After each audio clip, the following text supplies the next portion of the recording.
New tonight on our news live at 7, former FTX CEO Sam Bankman-Fried sits down with our Jerome Sawyer, admitting he did a pretty incomplete job at managing risks in FTX. The RTV exclusive interview straight ahead. Some Eleuthera residents going on 1 week with no water. The area MP and Works Minister addressing shortfalls on the island. Leader of the opposition, Michael Pintard, held a press conference today outside of the Ministry of Public Works. You can find out more about the issues that they pressed coming up on Our News. And then in Our News at 7:30, members of the Bahamas Public Service Union remain true to their word, taking their concerns to the acting Prime Minister outside Parliament this morning. Our News live at 7 starts now.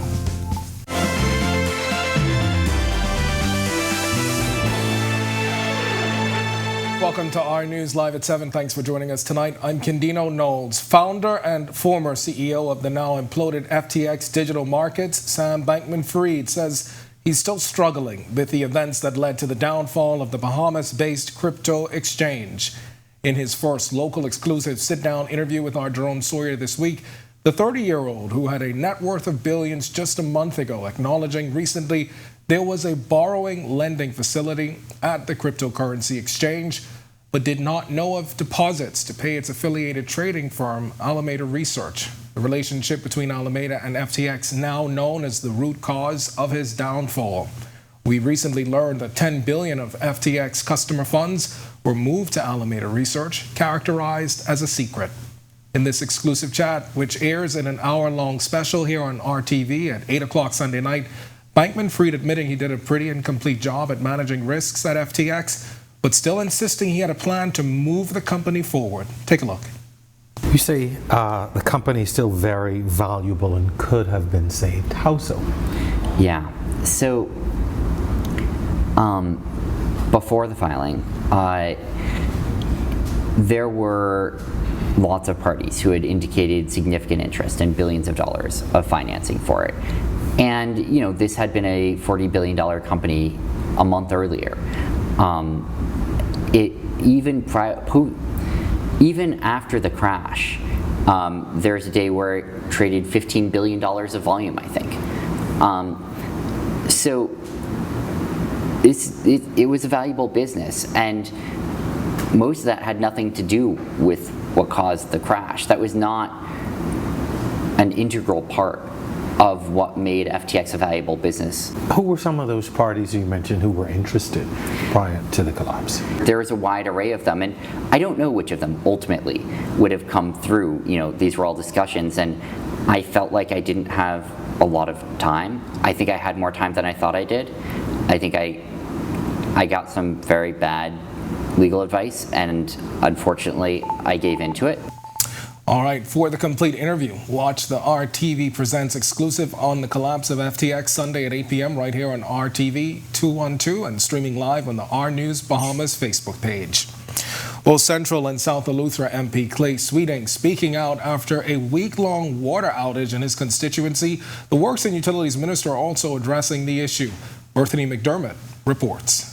Some Eleuthera residents have been without running water for 7 days. The Central and South Eleuthera MP is calling the issue totally unacceptable and extremely frustrating. Works and Utilities Minister Alfred Sears speaking to the issue today. I share Minister Clay Sweeting's concern, and that's why we had a very productive meeting with the operator of the desalination plant yesterday. Minister Sweeting was part of that meeting. Sears also says the issue has been temporarily fixed. We have agreed a way forward to solve the problem. No, the water is on now. Sweeting telling Our News some people tried pinning him against the Works Minister, but he says his statement does not do that. In a statement, Sweeting said the management team at Aqua Design must act with great urgency in addressing the long-standing issue which the residents of Eleuthera have faced for far too long. He continued, there is no jurisdiction that any company can give that is acceptable for residents not to have access to water for approximately 7 days. Sears said shortfalls at the water plant have been identified. They have agreed certain measures of redundancy so that those vulnerabilities will be eliminated. Reporting for Our News, I'm Berthany McDermott. Thanks, Berthany. Meanwhile, top-ranking members of the Free National Movement amping up their calls for the resignation of the Works Minister over ongoing concerns at several utility companies. Marlena Leonard reports. The Free National Movement led a press conference outside of the Ministry of Public Works today where the leader of the opposition, Michael Pintard, talked about a series of issues. All three of these issues fall under the portfolio of the Minister of Works, the Honourable Alfred Sayers. The first is BPL. The second is his mismanagement of road works, not just here, but throughout the Commonwealth of the Bahamas. And thirdly, the disastrous situation that a number of our residents in Family Islands are facing as a result of the dereliction of duty by this administration. The public would recall that we have called for Alfred Sayers' resignation. This isn't the first time the opposition has questioned Sears' performance. In mid-November, the opposition pointed to the failure of the government to act appropriately to reduce the cost of electricity. At that time, Pintard had led a team of F&M supporters outside of the office of the Prime Minister. Today, Sears was asked about their constant criticism outside the House of Assembly. The Free National Movement is calling for your resignation. In response to those calls to resign? That's their prerogative. The opposition is also sounding the alarm over ongoing water issues in Eleuthera. A member of Parliament for South and Central Eleuthera just threw the Minister of Works and the Chairman of the Water and Sewage Corporation under the bus. It is sad that they are not talking to each other. The Prime Minister, the Minister of Works, and the Minister of Agriculture are not talking to each other in cabinet. And therefore, they are unable to resolve the issues related to Ministry of Works and the thousands of Bahamians who are suffering as a result. Yesterday, Central and South Eleuthera MP Clay Sweeting released a statement on the water crisis, expressing disappointment to both the Minister of Works and the Chairman of the Water and Sewage Corporation. Reporting for Our News, I'm Marlena Leonard. A man on bail for a 2020 shooting murder has been granted bail again, this time on a gun charge. Police arrested 33-year-old Luxon Charity on December 1st after they allegedly caught him with a loaded 9mm pistol. Charity denied the accusation in his arraignment and was granted $8,000 bail. His trial is set for February 2023. At the time of his arrest, Charity was on bail for the February 29th, 2020 murder of 24-year-old Mackenzie, who was shot in the head while standing outside a sports bar on Market Street and Palm Tree Avenue. And police are investigating the circumstances that led to head injuries for one inmate. Police say corrections officers found the injured prisoner around 2 o'clock this afternoon during routine checks in maximum security. He's now detained in hospital and is said to be in stable condition. We've got the story of one content creator's stolen goods coming up in a moment and how you can help. But for now, forecaster Ian McKenzie joins us from the Weather Center with your first look at temperatures across the islands. Ian? Thanks, Kendino, and good evening, Bahamas. Welcome to our forecast for this evening. Currently outside our studios, we're under partly cloudy skies with a temperature of 77 degrees. Your winds are out of the northeast at 16 miles per hour with a feels-like temperature of 80. We have a full moon tonight, folks, so get out there and enjoy the scenery. Current temperatures across the country. In Freeport, we have a temperature of 73, 75 in Marsh Harbor, 78 in Allenstown, Bimini, 80 in Great Harbor Key, 78 in Governor's Harbor, 79 in Nicholstown, and we also have picking up a 77 in the capital. In the central Bahamas, we have 75 in Kemps Bay, 71 in Arthurstown, Kidd Island, 75 in Coburn Town, 76 in Georgetown, and 79 in Deadman's Key, Long Island. In the southeast Bahamas, we have 80 in Duncantown, Ragged Island, 76 in Colonel Hill, 79 in Delectable Bay, Auckland, 74 in Abrahams Bay, Maguana, 80 in Providenciales, and 76 in Matthewtown, Inagua. Current satellite picture at this time, not much activity to talk about. We have a few clouds associated with that complex low pressure system that's just to the east of us. This will stare a few clouds across our area. Not much activity to talk about. Otherwise, we have high pressure that continues to be the dominant weather feature across our area. This will continue to produce mostly stable and dry conditions across the country over the next several days. That's your first look at weather. Stay tuned. More weather is still to come. Still to come on Our News, a local content creator needs your help to catch the culprits who stole thousands of dollars worth of equipment. What to look out for this holiday season. And the new disaster risk management bill is up for debate, how that legislation may impact you next hurricane season. And later, you know him as Barabbas. Now, our news gets up close and personal with the Junkanur on the road to Bay. It's all coming up when our news returns.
Thousands of dollars worth of equipment now gone.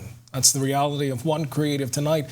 And he says he needs your help finding the expensive items. Jamila Mizik has the story. I had 3 shoots lined up today, and all of them had to been canceled or rescheduled or find somebody to make it work. And it's just kind of a big blow, you know, right at the end of the year when we have such a high volume of work and production coming in. That's Chief Creative at Helium Creative, Gary Wong, who says 90% of his equipment was stolen, including cameras, lighting, and other accessories. I still trying to wrap my head around it, honestly, you know, because I wasn't gone very long from home, probably about an hour, and within that time when I came back, everything was gone. The car, the doors open up, the trunk was open up. I know it's just like a shock that, you know, that early in the morning that would happen, you know. It almost seems like someone was waiting for me, you know what I mean? Now, if you happen to come across persons trying to sell the equipment, Wong shares how you can identify the stolen items. There are specific things that are like my logo and my kind of like stickers with Helium Creative on it. Some of them have specialty rigs that only, you know, not much people would have.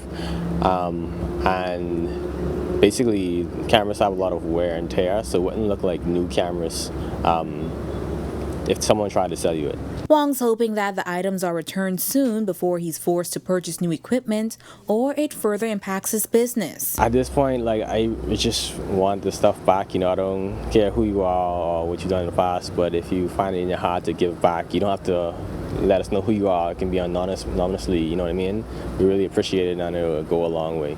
Reporting for Our News, I'm Jamila Mizik. All right, and be sure and stay tuned to Our News at 7:30. The police offering some crime prevention tips this holiday season. Well, the Disaster Risk Management Bill 2022, the subject of parliamentary debate this morning. Megan Shepard fills us in. Minister of State in the Office of the Prime Minister, Miles LaRota, telling Parliament that the Bahamas' disaster risk management governance is mainly legislated by the Disaster Preparedness and Response Act of 2008 and the Disaster Reconstruction Act of 2019. However, both of these acts still leaves the country with gaps. The new act aimed to improve the country's governance of DRM. The specific objectives are to support governance improvements relating to risk identification, risk reduction, disaster preparedness, recovery planning, and financial protection. Previously, anyone who refused to evacuate without justification could face penalties or fines. LaRota says Part 9, Section 56 makes provision for the Prime Minister to demand the evacuation of any person or group of persons from any specified area or island. While we will not be issuing a fine for those individuals who refuse to evacuate, on the other hand, you cannot expect first responders to risk their life to save you in the event of a disaster when all of the warnings have been given out.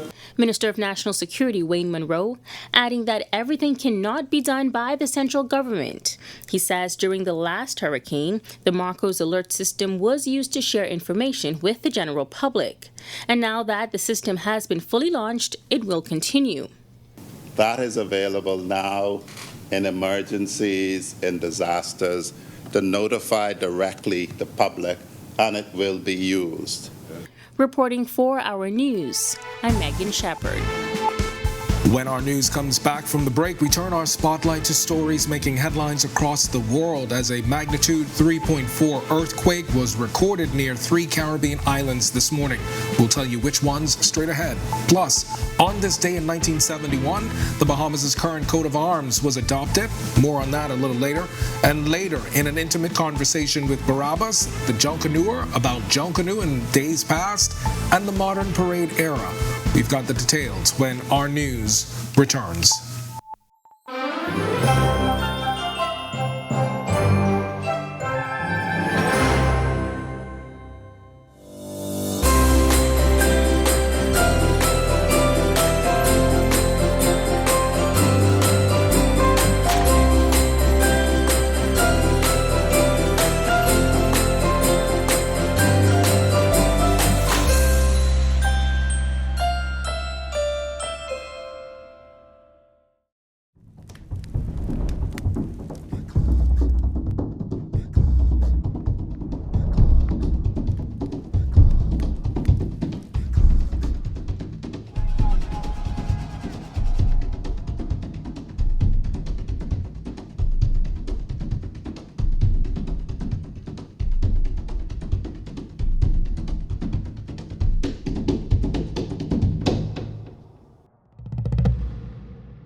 This is our news. Welcome back. We turn our attention now to stories making headlines across the world. A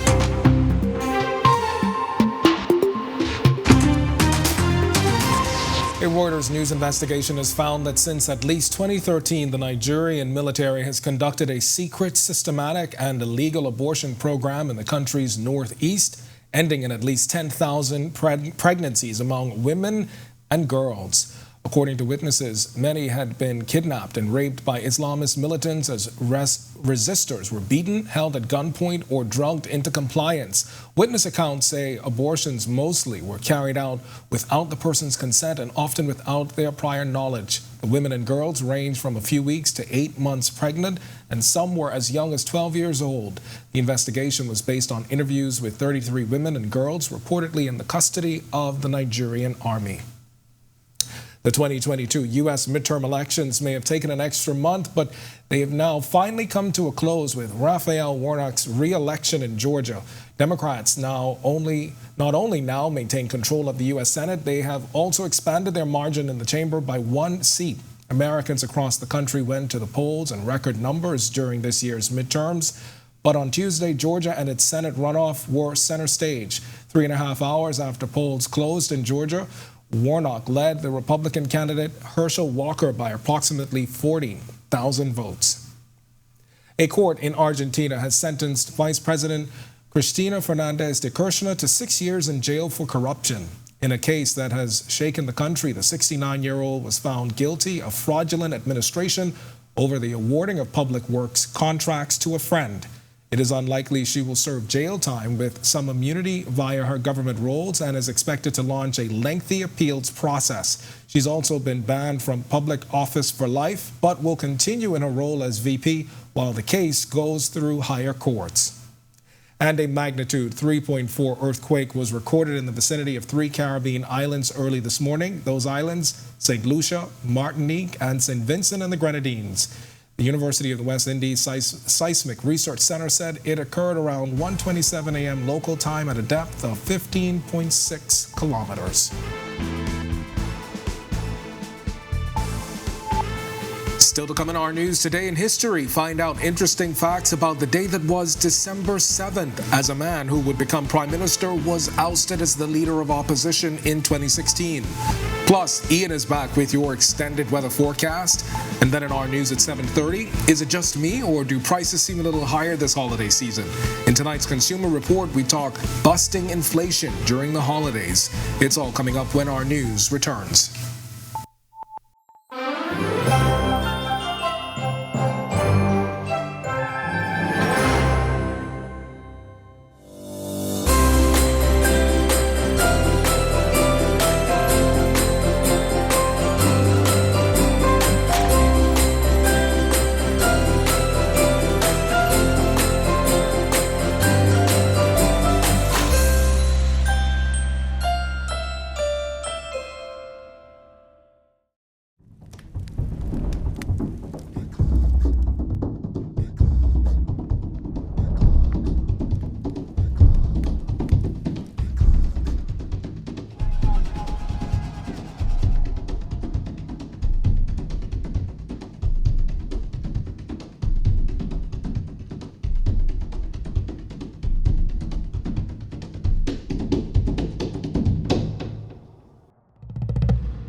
Welcome back to our news. It's time now to turn our spotlight on events that shaped the day that was December 7th, including the country's first woman to lead the official opposition. Take a look.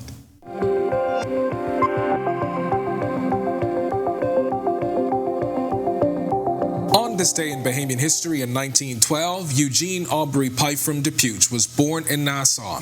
The Eugene Depute Law School is named after the famed politician and lawyer who began his career as a journalist before moving on to politics and law. Depute was called to the bar at Lincoln's Inn, London, and in Nassau in 1948. He was made a Queen's Counsel in 1964 and served as a member of the House of Assembly representing the Crooked Island District from 1950 to 1962 and East Central District of New Providence from 1962 to 1967. On this day in 1950, Robert Arthur Ross Neville became Governor and Commander-in-Chief of the Bahama Islands, serving as governor from then until 1953. December 7, 1961, the Bahamas' current coat of arms was adopted after being approved by Queen Elizabeth II. The preliminary design, prepared by Hervis Bain, was selected and submitted to the College of Arms, London, after a national competition to produce a new coat of arms was launched the year before. Fast forward to December 7, 2016, Dr. Hubert Minnis was removed as leader of the official opposition after a vote of no confidence in the House of Assembly. 7 of the 10 opposition members of Parliament voted to remove Minnis and expressed their intention to nominate Loretta Butler Turner to become the new leader of the official opposition. Dr. Hubert Minnis called on Loretta Butler Turner, Theo Neely, Hubert Chipman, Edison Key, Nico Grant, Andre Rollins, and Richard Lightbourne to step down as members of the party.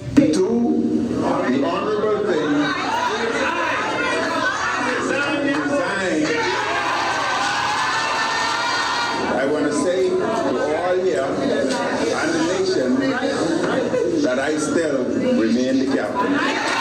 And if the MPs refuse to resign... And in world history, on this day in 1941, the world saw the Pearl Harbor attack by Japanese bombers who launched a surprise aerial attack on the U.S. naval base in Hawaii. Then in 1972, the U.S. launched Apollo 17, the last Apollo mission on its way to the moon.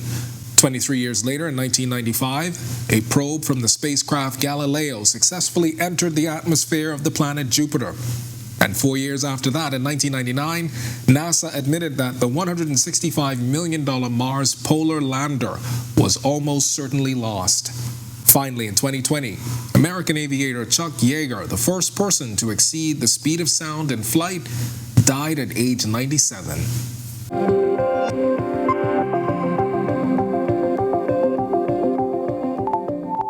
Well, Quentin Woodside is a staple in the Junkanoo community. He's been in the industry for over 50 years and has a passion for the culture. Woodside, affectionately known as Barabbas, sat down with Sasha Lightborn recently to share his story.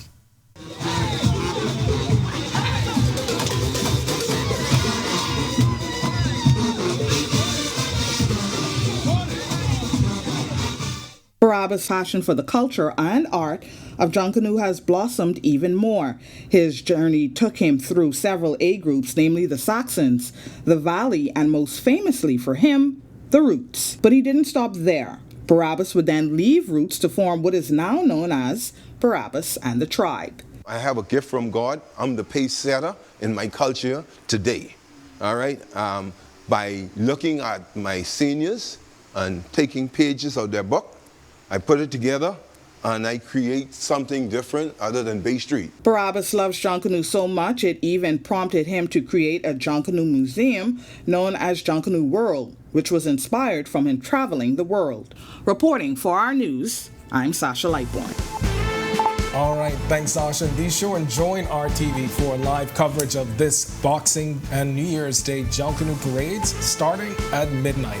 That's going to do it for us in News at 7. Joining us now is Italia Hall with the latest headlines. Italia? Yes, Ken, Junkanoo is approaching and I'm excited. Are you ready to come clean about which group you're supporting? I knew you were going to ask me that. Yeah. I will not be tricked, so no. All right, well, we are weeks away from all of the Christmas festivities, but it's not stopping members of the largest union from trying to get their issues resolved. Here's a look at what's coming up.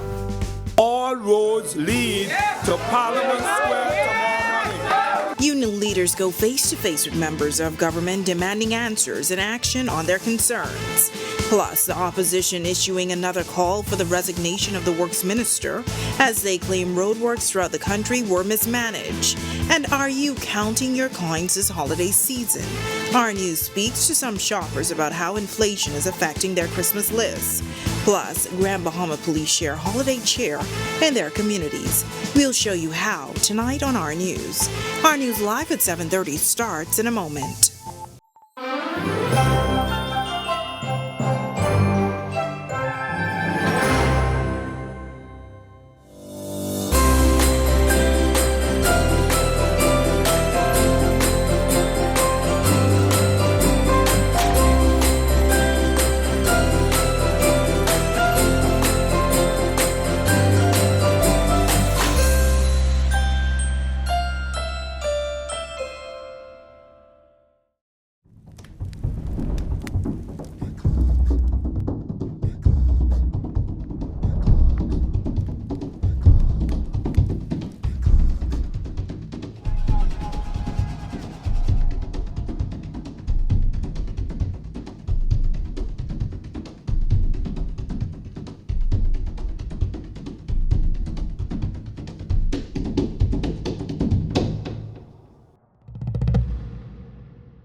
Welcome to our news and thank you for joining us. I'm Natalia Hall.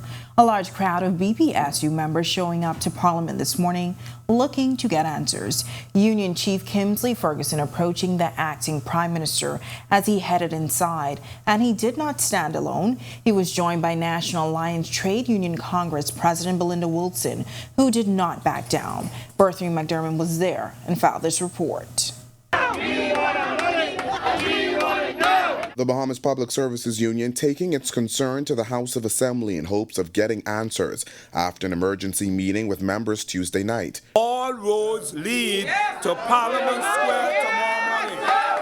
The union was joined by Bahamas National Alliance Trade Union Congress President Belinda Wilson and Secretary General Teresa Mortimer. It wasn't long before acting Prime Minister Chester Cooper arrived, and the trio sought to get answers. The BPSU is seeking to get its finished industrial agreement signed amid what Ferguson is calling stalled negotiations by the government. It makes me feel undermined, and I feel like a national conk. We need equal opportunity. Going through the pandemic, he ain't get a dollar. We go in the same stores. Cooper was asked for a timeline for the finished industrial agreements. My information is from the minister responsible and the minister of state, who is also in charge of public service, is that all issues have been agreed. And subject to cleaning up the documents, they are ready for them to be executed. Right? So with that information that I have today, I'm surprised to see you here. Public Service and Foreign Affairs Minister Fred Mitchell is also out of the country. The acting Prime Minister telling union representatives that meetings like this do not need to happen in the streets. This is the only way y'all understand. When you write, when you email, when you call, you're ignored. So we have to come to you. Following that talk with the acting PM, Ferguson gave this update to the media. Not satisfied at all. What's next? We're going to continue to agitate until such time as we get the results that we're looking for. Now, after that conversation with the acting Prime Minister, Ferguson addressing his members, at that time the question was asked, will there be a disruption in services? You are my bosses, and so what is your will and pleasure, I will take it as my instruction. Reporting for Our News, I'm Bertha McDermott. Well, State Public Service Minister Pia Glover responding to today's drama, saying in a statement she's happy to receive BPSU's message indicating their readiness to sign. She said the Labor Relations Unit immediately started the final cleanup of the agreement, which was then forwarded to the Ministry of Finance for final vetting. Glover says once that's completed, they will be ready to sign as soon as possible.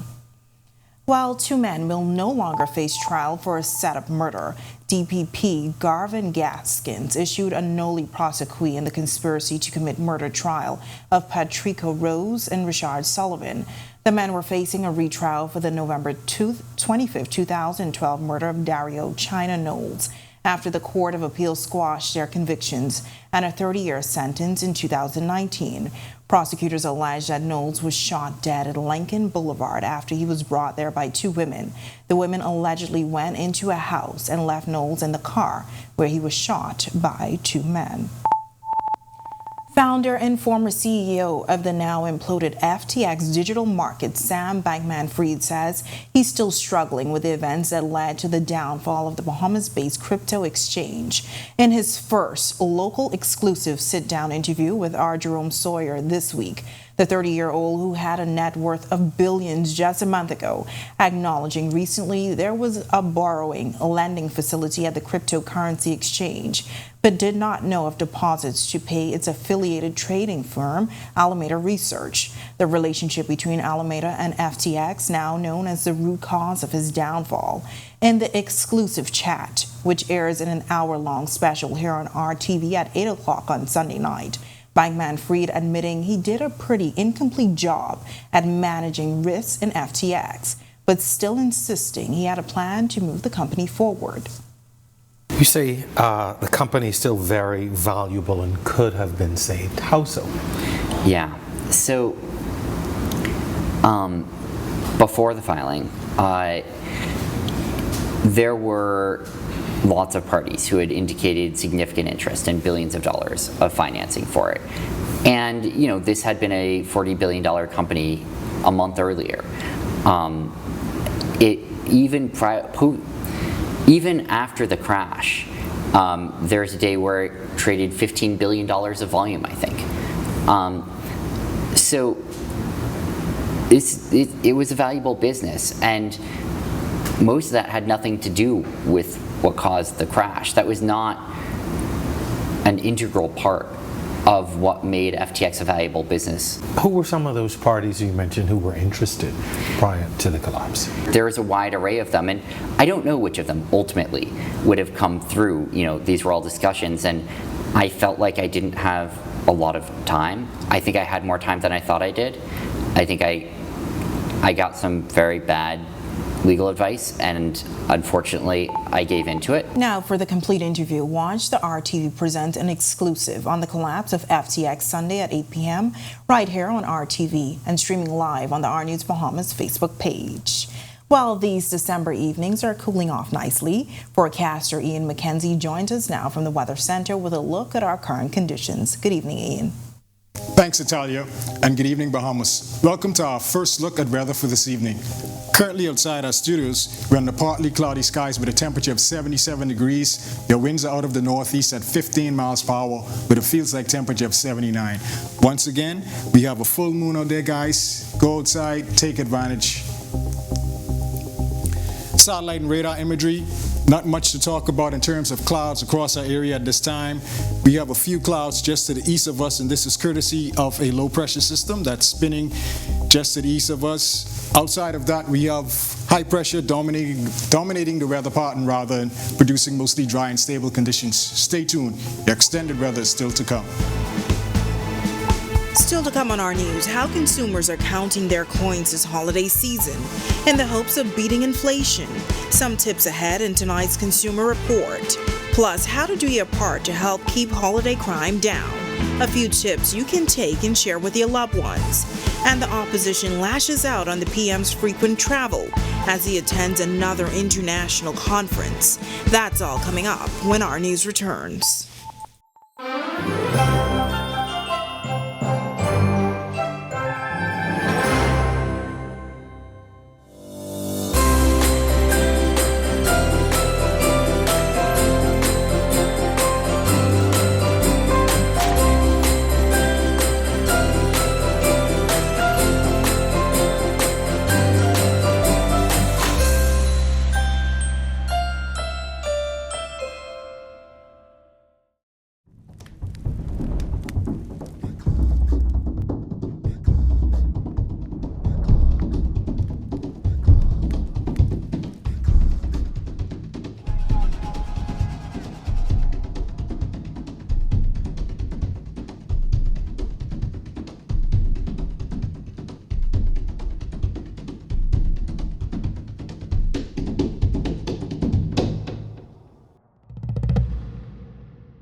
The holiday season is here and locals have begun their Christmas shopping, but it won't be a very Merry Christmas for all as inflation continues to be a main concern on the minds of many. Our intern Joshua Williams has more on this. It has devastated it. All right. Residents sharing their frustrations as they grapple with the effects of inflation on the local economy. High prices have been an issue all year, and this holiday season is no exception. Inflation is affecting everybody. Look at the cost of living today. Bread has gone up. Eggs, $6 a carton. I mean, so much things. I would like to buy gifts for my children, for my sisters, for the young ones. But now, because of bills, light bill going up, this bill, that bill, right now, Bahamians are just trying to survive. It is hard for me to be able to afford for me and my daughter, because that's the only person I'm really taking care of right now. And it's limit my ability, for me to get for her what I need. Local shoppers also sharing their desire for more assistance from government. Well, let me tell you, they need to do their part, give every Bahamian house some vouchers, especially for the ham and turkey. Ham, it's crazy for ham that everybody would like to enjoy this festive season to be priced at $40 and $45. How can a single person afford a ham? I mean, they need to get more involved. I don't expect the government to fix every problem, but like any other government, they need to look out for the people in terms of jobs, higher wages. All these things can affect the household, okay? Raise minimum wage. Don't just talk about it. Do something about it. Reporting for Our News, I'm Joshua Williams. Thanks, Joshua. Well, be vigilant is the key message from the police's holiday season. Press liaison officer, Chief Superintendent Chrisling Skipping speaking exclusively with me on holiday safety tips. While providing those tips, she also addressed a recent matter where two men were driving to the airport and were allegedly robbed at gunpoint from people who were posing as police officers. It is alleged that a vehicle with blue and white lights beckoned to them to stop. And so what I want to advise members of the public moving forward as we go into the holiday season, criminals are always going to be up to some trick or some new, going to be crafty, in trying to take you out of a couple dollars. While shopping this holiday season, she says, carry little cash and always be aware of your surroundings. If you see a car has been behind you for at least about 5 to 6 minutes every turn you make, you need to contact the police, turn off or drive to the nearest police station. Additionally, we know that you want to show the world that you have a beautifully decorated Christmas tree. That doesn't need to happen. What we want to do is keep your blinds drawn. Other tips include not putting empty boxes at your dumpster, not sitting inside your car, having your keys ready to get inside your home. And if you are approached by a criminal, please do not resist. Life is more precious than property. Property can be replaced. Your life cannot. And to those committing the crimes, the chief superintendent had this message. We are out in full number. I'm not going to discuss our strategy or tell you what our strategy is, but rest assured, we are out and we will get you if you commit a crime this Christmas. When Our News comes back from the break, Prime Minister Philip Davis is attending another international conference this week, and it has not gone unnoticed by the opposition, lashing out yet again at the PM's frequent travel. Coming up in sports tonight, the UB Mingos on the prowl. The New Providence Basketball Association action continues. UB finding themselves on the trail end of a bad type of score. We'll give you details on that, plus a look at what's going on with the Caribbean Cup baseball tournament. Bahamas back in action tonight against Team Cuba.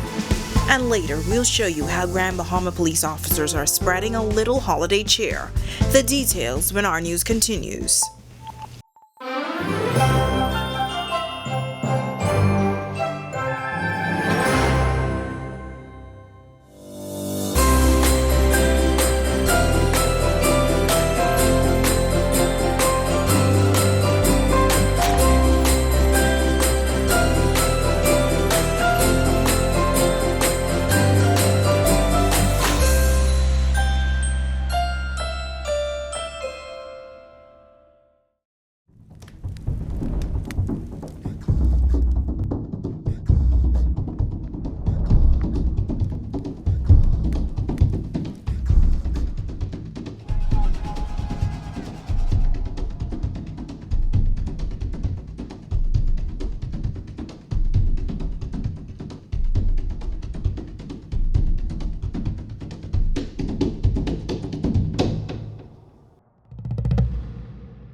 This is our news. Welcome back. Well, the Mingos basketball team take a tough loss. Meanwhile, the Bahamas 1-for-1 so far in baseball. Marcellus Hall is up now with a check on sports.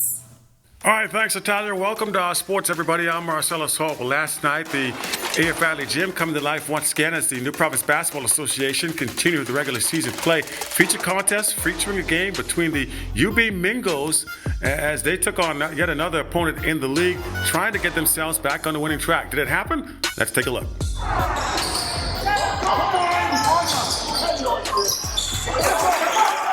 UB Mingos taking on the discount distributor Liquors Rockets in the feature contest last night. Mingos looking to rebound from a loss earlier in the week.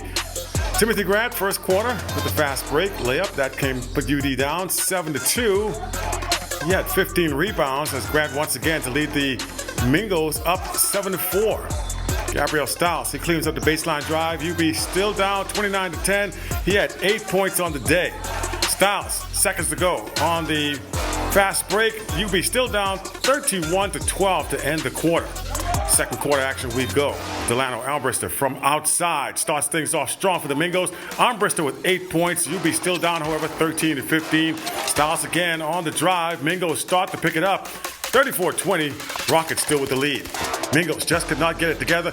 They dropped to the Rockets 104-60 ends up being your final score. Head coach Backus Roll said the loss was simple. Too many turnovers. I think we ended the game with almost 40 turnovers. It's difficult to win a game if you're going to turn the ball over, 30-something, maybe 40 times. But our guys, basically, we showed that we have some conditioning. We can get up and back with these other teams. We just didn't have any finish. Finishing around the rim was difficult. I think we were like 23 for 45 around the rim. And, anytime you're missing that amount of shots, you can have a difficult time with it. Meanwhile, further action from the Caribbean Cup, fourth version over the Andre Rogers Baseball Diamond Team. Bahamas with the day off, but that did not mean there was any not action. Bahamas is set to go back into play today. Taking a quick look at those standings. Bahamas right now 1-1 so far on the year. They get set to play Team Cuba. That comes your way this evening. We'll give you details from that. That comes your way tomorrow.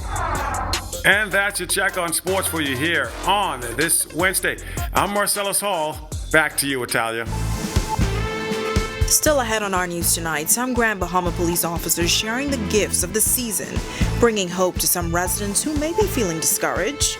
And don't go away just yet. Your extended weather forecast is still ahead on our news. Stay with us.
Welcome back to our news. We promised you the story of efforts of police in the Northern Bahamas, along with other government agencies taking time out to give back to those in need in various inner city communities in Grand Bahama. We'll bring you the full story tomorrow night, but for now, you can find it live on ournews.bs. Well, we're looking forward to more breezy and nice conditions this week. Ian is back in the Weather Center with your extended outlook. Ian? Thanks again, Natalia. Welcome back, everyone. Here's a look at our extended forecast. Someone need to pinch me and wake me up. It is December, however, not judging by the satellite loop where we have a spinning low pressure system just to the east of our area. However, we don't anticipate much activity from it, say from a few swells.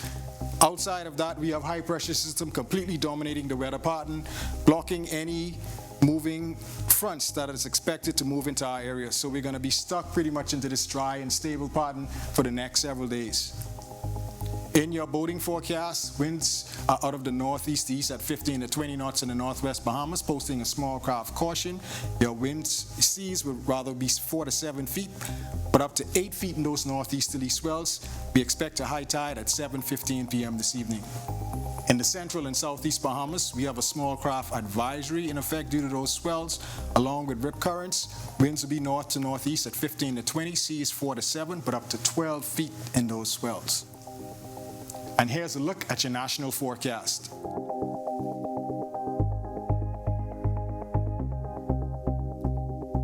And in your extended forecast, high pressure will continue to dominate the weather pattern, producing mostly dry and stable conditions well into next week. Daytime highs in the upper 70s, low 80s, with your overnight low temperatures in the upper 60s to low 70s. Comfortable conditions. Have a great evening, everyone, and thanks for joining us once again. All righty, and thank you. I'm loving the cooler temperatures, and thank you for joining us for our news tonight. On behalf of the entire team, I'm Natalia Hall. We'll see you tomorrow night. Have a great evening.